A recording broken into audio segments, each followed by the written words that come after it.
don José Blandón Castillo. Buenos días. Buenos días. Don Fernando, o el sobrino de Mayín. El sobrino de Mayín. Eso es el lo hijo bueno de Cañita. Ese es lo bueno de ser, Sí. tener familia famosa, ¿no? Mire qué cosa curiosa. Usted arranca esta efeméride con una noticia de una batalla en Ecuador y cierra con una muerte. Con una muerte de un expresidente, uno de los grandes dirigentes, joven dirigente, promesa política de Ecuador. Pero hoy también toma posesión el nuevo presidente de Ecuador. Sí. Lenín Moreno toma posesión. Y nosotros, los panameños, estamos ligados a Ecuador históricamente. Y no solamente ligados históricamente, sino comercialmente. Ecuador es, de los países latinoamericanos, uno de los principales usuarios de la vía acuática panameña. Así que en nuestra vida, nuestra historia, y aquí hay una comunidad ecuatoriana de siempre y que goza de un prestigio y un gran aprecio en nuestro país. De manera que recuerdo las dos fechas, ¿no? ¿Sí? Porque usted comienza con ella, termina con ella y hoy toma posesión el presidente. Lenín Moreno.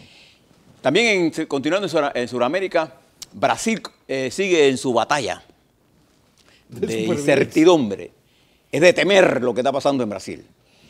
Cosas que me llamó la atención, el propio, uno de los dirigentes más importantes del partido del presidente Temer y senador, le pide la renuncia. Voces se están sumando a la salida del señor Temer, quien dice, no renunciaré. Por otro lado, la cadena de televisión O Globo, una de las más poderosas de Brasil, controlada... Además, la cadena de televisión más grande del mundo. Y de las grandes novelas. Reconoce ayer que se equivocó cuando dio cuentas, supuestas cuentas de Lula da Silva y de la señora Rousseff, bancarias en el extranjero, que esas eran falsas. Entonces, toda una serie de acusaciones que se basaron en esas cuentas, resulta que eran falsas. Y entonces eso es lo que está en discusión en Brasil. O se paran las elecciones para que no gane Lula, o hay elecciones adelantadas y ganaría Lula. Y ganaría Lula. Así que ese país sigue en ese, y yo todavía me pregunto, ¿cuándo la OEA se va a dar cuenta que hay una crisis en Brasil o en México? No sé. Están preocupados por Venezuela, hay que estar preocupados por Venezuela, pero también hay otros hermanos latinoamericanos que sufren, porque Brasil está en caos total. Menos 3%, nadie manda en Brasil. En los Estados Unidos, el presidente Trump se va al módulo de los lamentos y deja, bueno, no al módulo de los lamentos, fue a uno de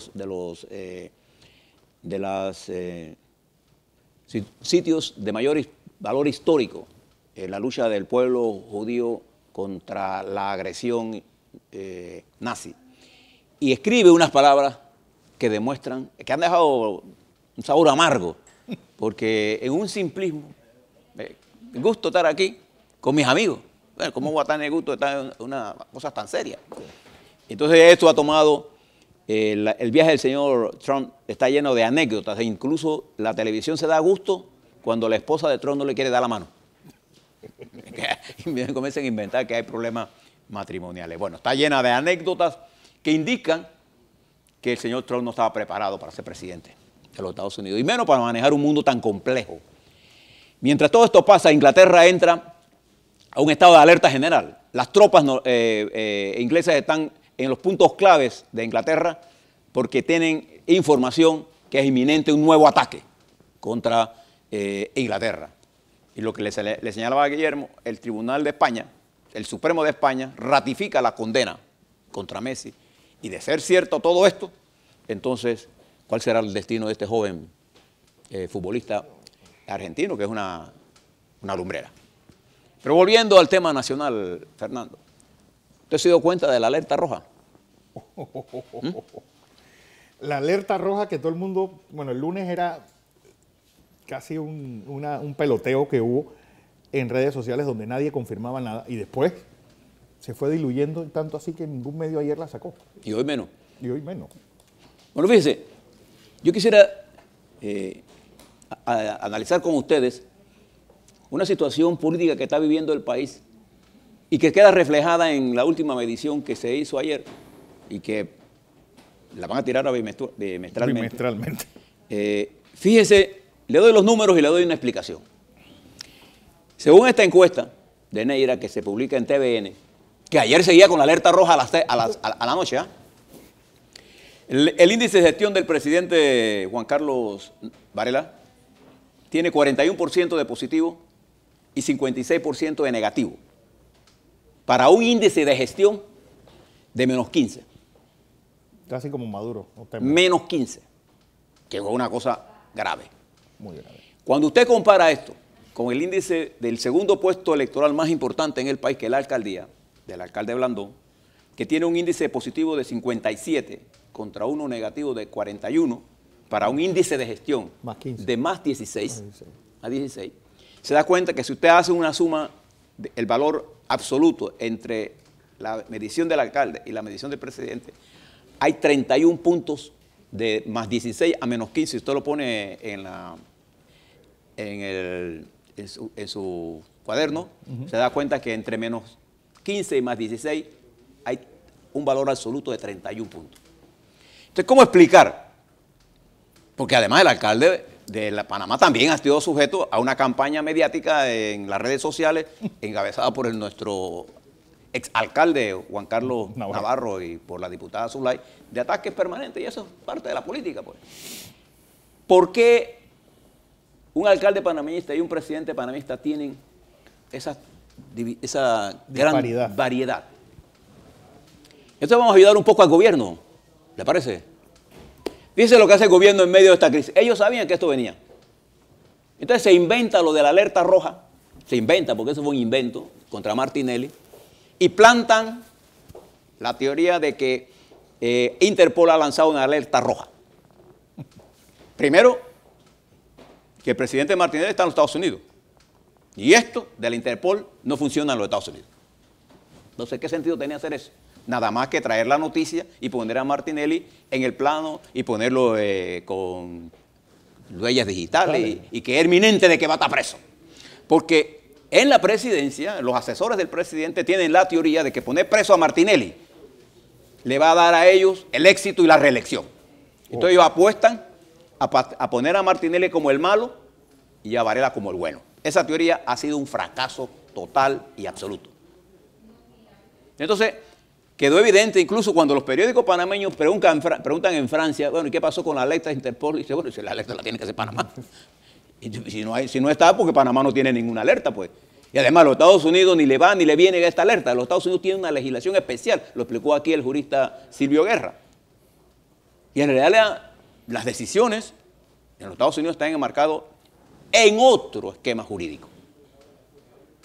Y además, la razón por la que se pide la extradición en un proceso en la cual se le negó la imputación a Ricardo Martinelli y en otro sí se la hace, y en el que se le hace la imputación, el fiscal panameño, que resulta ser el presidente de la Corte Suprema, dice que él no va a hacer ninguna orden de desacato porque no se ha hecho imputación, pero el otro lo hace. Entonces, fíjense el relajo que queda Panamá en la Corte Internacional, en el mundo. En el mundo.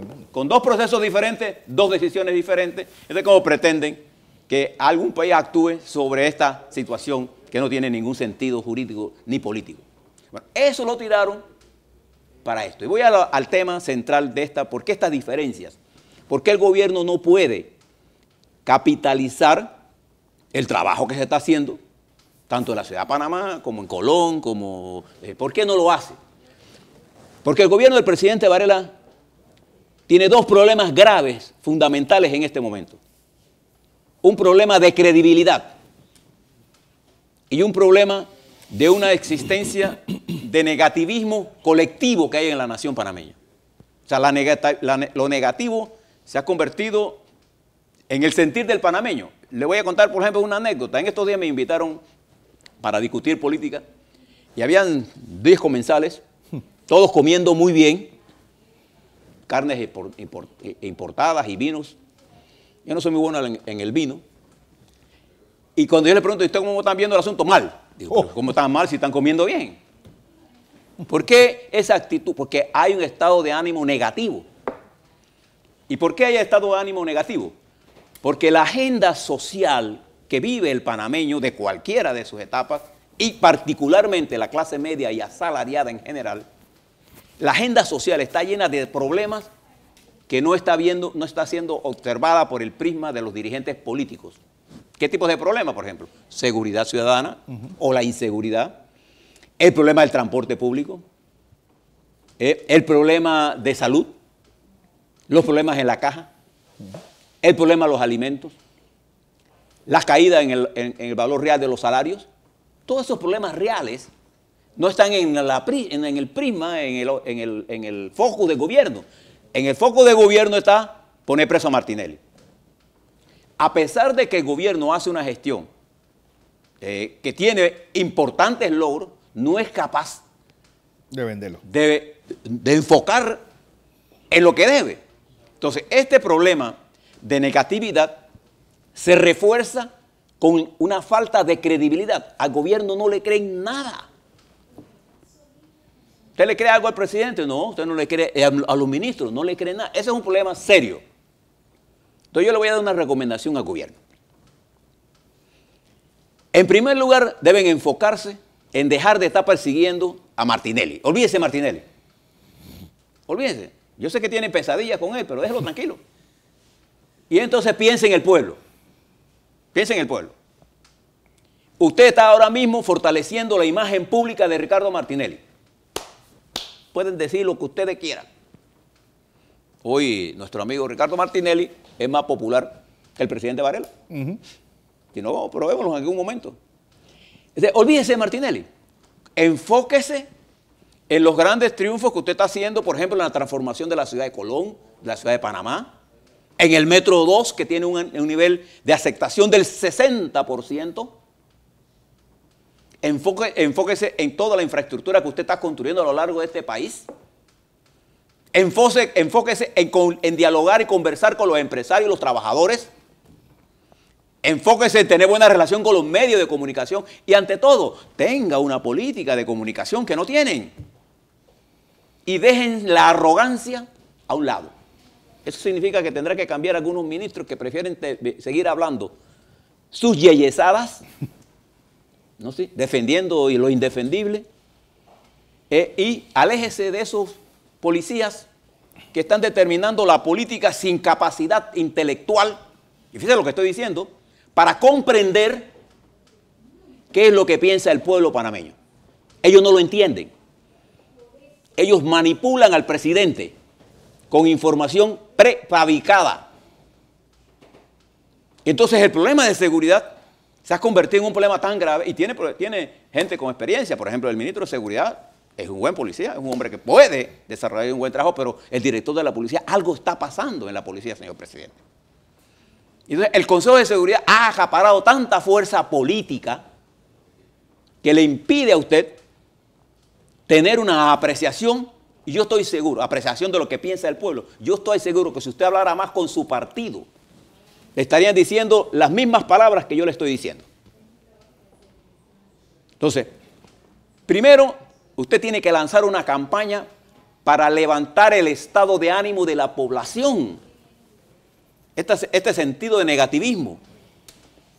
Y fíjese, yo le voy a dar algunas cosas importantes que está pasando en el país, positivas. Por ejemplo, nuestra economía, a pesar de todos los problemas mundiales, sigue manteniendo un ritmo de crecimiento adecuado. La inflación es baja, la deuda es manejable, las finanzas están manejadas relativamente sanas. ¿Y por qué este sentido de frustración? Porque es que todos los días lo que vemos del gobierno es ataque. La prensa hoy sacó la alerta roja, se convirtió en alerta nada, alerta agua, porque no existe. TVN ayer mantenía de alerta roja y alerta roja y alerta roja, y inventando cuentos y cuentos, cuando jurídicamente, si hay alerta roja, verde, amarilla, azul, negra, lo que sea, para los Estados Unidos, es donde se encuentra el presidente Martínez, eso es inmaterial. Allá hay otra forma jurídica de que ese problema se debe resolver. Entonces, el lector rápidamente puede entender esto. Y fíjense que como el gobierno está desconcentrado de su labor fundamental, y fíjense lo que le voy a decir, estimados televidentes, normalmente un ministro de salud, un ministro de educación, un ministro de obras públicas está más cerca de la opinión pública que cualquier político. ¿Por qué? Porque cada vez que él habla, afecta a mi vida. Entonces ahora le traigo el ejemplo del alcalde. Una de las ventajas que tiene el alcalde es que está enfocado en su trabajo. Si estamos lejos de la política. Y el gobierno de la alcaldía está hecho con cambios democráticos, con PRD, panameñistas, con sectores privados, con gente de la cultura. O sea, hay inclusión. Igual que pasa en Colón, igual que está haciendo el alcalde Cumberbatch en San Miguelito. Entonces, ¿por qué no siguen esos ejemplos y hacen un ajuste estratégico? ¿Y por qué le estoy hablando de eso? Vienen meses muy claves para Panamá. Y hay voces radicalizadas impulsando acciones en un sentido negativo.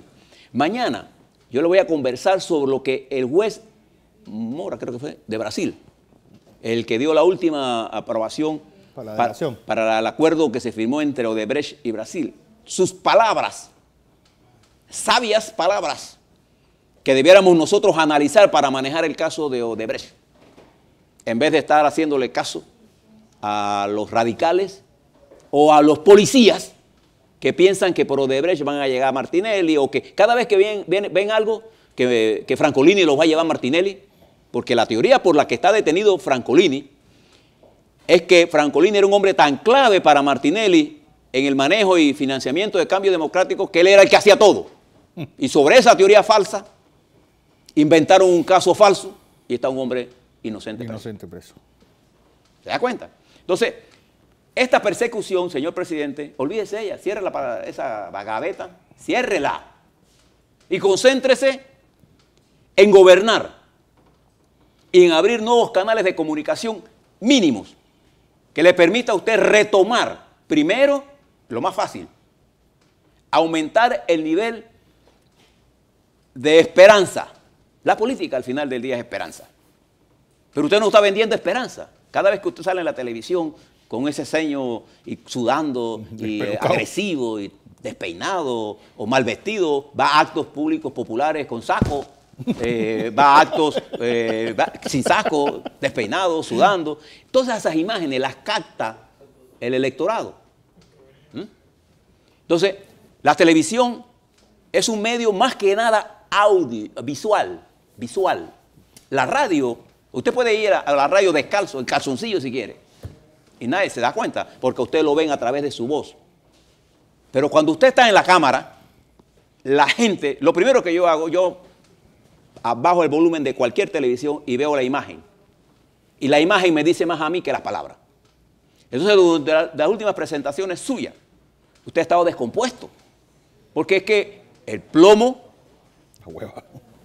y si está derretido más. Entonces usted ha recibido mucho plomo parejo por errores suyos. No son errores de Martinelli, hombre. Y olvídese de este cuento de que si usted pone preso a Martinelli, eso no va a tener nada en la ecuación política que ya comienza a definirse. Entonces, ¿por qué yo le hablo esto? Fíjese cómo actuó Inglaterra frente a una agresión a la nación. Cerró fuera todo el sistema político respaldando a la señora May. No es que estén a favor de May, sino que la sapiencia, la educación política, los lleva a ellos a saber que primero es el interés nacional que el interés político particular. Pero usted no nos impulsa a convocarnos para respaldarlo. Usted se asombraría de la cantidad de gente que estaría dispuesto a respaldarlo a usted, no porque sea varelista, el que lo apoyaría, sino porque piensa más en los intereses nacionales. Esta ola de asaltos impulsada desde afuera por conexiones internacionales del crimen organizado en Venezuela y Panamá, mientras aquí hay un grupo de gente hablando de la necesidad de democracia en Venezuela, Venezuela nos está exportando maleantes. Y nosotros no hemos sido capaces de cortar de raíz eso. Entonces aquí los policías tienen un doble discurso. Hay que darle a la policía la capacidad, pero usted tiene que tener apoyo nuestro para que no se nos vaya de la mano eso. Pero más importante que eso es que vienen días difíciles en los que tenemos que tomar decisiones. Hoy, este viernes termina, por ejemplo, la evaluación del Gafi, Ustedes están informados de lo que ha pasado en esas reuniones. Y después viene la evaluación del OCDE. Y tenemos que negociar con el Fondo Monetario una posición con respecto a que ellos quieren arrebatarnos la plataforma de servicio de este país. Y estamos preocupados nosotros por una alerta roja, inventando cosas. ¿Así? Mientras su imagen, señor presidente, se deteriora. A nosotros nos interesa que ese deterioro se detenga. ¿Sabe por qué? Lo peor que le puede pasar a Panamá es que usted entre a su último año de gestión sin capacidad de gobernar. Nosotros hemos tenido la suerte que cuando Endara terminó su periodo, ganó el PRD, la transición esa difícil del primer quinquenio post-invasión se dio en forma expedita. Y el gobierno de Pérez Valladares, en forma inteligente, no hizo de la persecución de los primeros años de Endara un tema de gobierno, lo dejó al lado. Porque si no, Valladares no hubiera podido gobernar. Y Valladares termina su gestión con uno de los índices de aceptación más altos. Y cuando viene el periodo de Mireya Moscoso, ella no persiguió al PRD.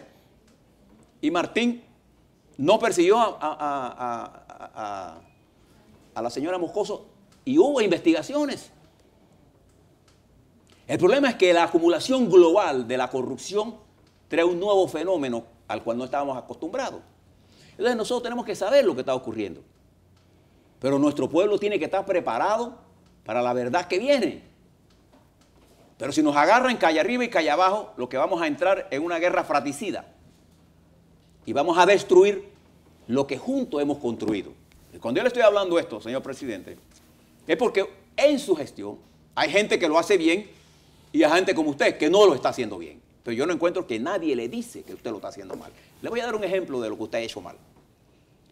Cuando usted manejó este problema de la cirugía del señor López, usted se irritó tanto que hizo una propuesta descabellada de que todos los que tenían operaciones se fueran a un hotel y esperaran ahí hasta que los operaran. La gente pensó que lo iban a operar en los hoteles.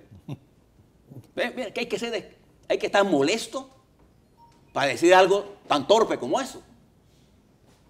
Y después varía eso y pone al Ministerio de Salud y la Caja a correr para cero mora.